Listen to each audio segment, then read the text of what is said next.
Voilà, notre troisième couleur, le jaune, sera extraite de fleurs de camomille. Alors voilà, c'est la camomille matricaire.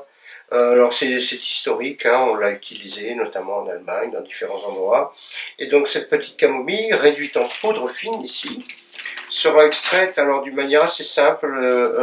On va faire une décoction cette fois-ci, c'est-à-dire que on a vu que l'indigo s'extrayait à l'eau tiède, que la garance s'extrayait à l'eau froide, le lac de Garance, et là cette fois-ci le jaune de camomille va s'extraire à l'eau bouillante. Alors on va mettre de l'eau très chaude, on va faire bouillir un certain temps, voilà, en présence de sel d'Alain de nouveau.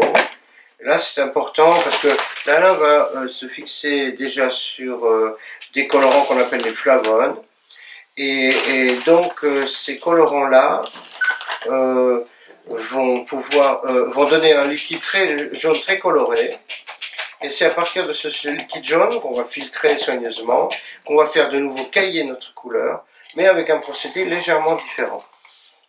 Voilà. Alors donc ici c'est facile, je vais le mettre à chauffer sur mon réchaud. On voit tout de suite d'ailleurs que le jus, on voit un petit peu à la mousse qui surnage, le jus prend une couleur déjà un peu vive. Ça prend du temps, et là cette fois-ci c'est une décoction. Hein. L'indigo a été extrait par macération à l'eau tiède, la garance a été extraite aussi encore plus rapidement par simple lavage à l'eau froide de la racine pour la séparer. Et là cette fois-ci on doit faire bouillir, parce que ces flavonoïdes, là, ces colorants jaunes, prennent un petit peu de temps.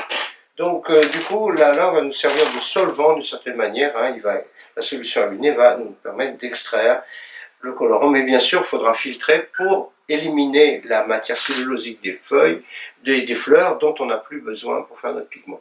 Voilà, et bien à tout à l'heure.